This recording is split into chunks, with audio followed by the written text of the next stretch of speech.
Hello guys, welcome back. আমি আছি আপনাদের সাথে হৃদয় হাসান। আপনারা দেখছেন হৃদয়স রিঅ্যাকশন। তো এই ভিডিওতে কথা বলবো স্ত্রী 2 সিনেমা নিয়ে, যেটা গত দুদিন আগে সিনেমা হলে রিলিজ করে গিয়েছে। তো আমি সিনেমাটি সাইট থেকে ডাউনলোড করে দেখলাম। তো আমি সবাইকে সাজেস্ট করবো আপনারা অবশ্যই যখন এই সিনেমার এইচডি প্রিন্ট রিলিজ করা হবে তখনই দেখবেন, তাহলে হয়তো মজাটা আরও বেশি লাগবে।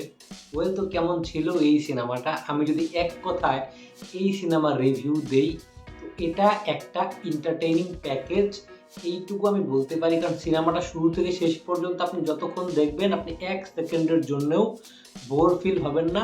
সিনেমাটা আপনাকে পুরোটা সময় এন্টারটেইন করে রাখবে, এটা হলো একটা ফ্যাক্ট। তারপরেও কিন্তু এমন নয় যে সিনেমার মধ্যে নেগেটিভ পয়েন্ট নেই, সিনেমার মধ্যে অনেক কিছুই নেগেটিভ রয়েছে, সেগুলোতে আসছি।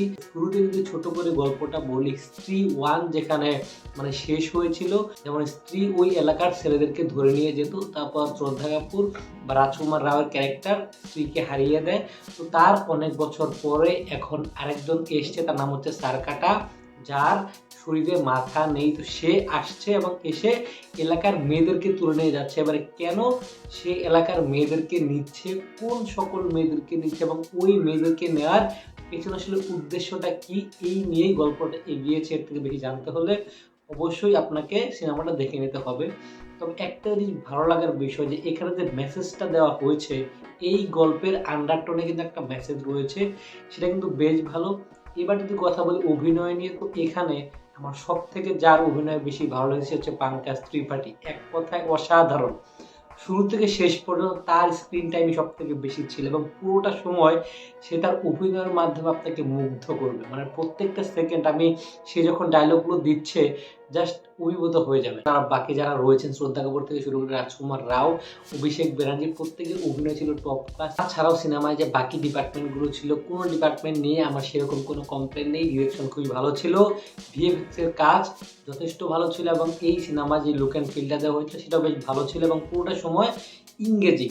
এটা হচ্ছে এই সিনেমার পজিটিভ দিক। তো এই সিনেমার মেইন যে নেগেটিভ দিক আমার মনে হয়েছে, বা যেই জিনিসটা আমার বেশ কয়েকবার চোখে লেগেছে, সেটা হচ্ছে এই সিনেমায় কমেডি হরর ওকে, বাট এখানে হরর এলিমেন্টের থেকে কমেডি এলিমেন্ট অনেকই বেশি। আপনি অনেক জায়গায় রয়েছে যেখানে ইমোশনাল সিন, ওই সময়টাতে আপনার ইমোশনটা বেশি দেখানো উচিত, সেখানেও তারা কমেডি দেখিয়ে দিচ্ছে। তো এই জিনিসগুলো কয়েকটা জায়গায় মনে হচ্ছে জিনিসটা ন্যাচারাল নয়।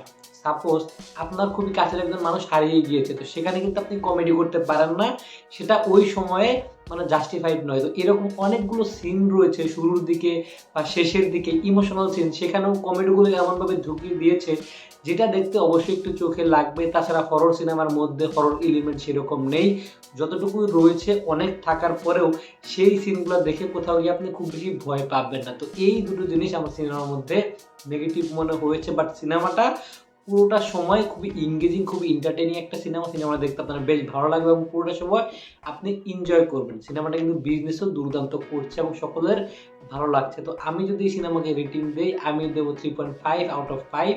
আপনারা যারা সিনেমাটি দেখছেন তারা কেমন লেগেছে সেটা অবশ্যই কমেন্ট করে জানাবেন। আর যারা সিনেমাটি এখনো দেখেননি তারা ওয়েট করুন ওটিটিতে রিলিজ হওয়ার জন্য। আর যদি খুবই বেশি এক্সাইটেড থাকেন অবশ্যই সিনেমাটা দেখে নিতে পারেন, সিনেমাটা আপনাদের ভালো লাগবে। এটাই বলা ছিল গাইজ। ভিডিওটা ভালো লাগলে লাইক কমেন্ট সাবস্ক্রাইব করতে ভুলবেন না। দেখা হচ্ছে নেক্সট ভিডিওতে। Till then take care.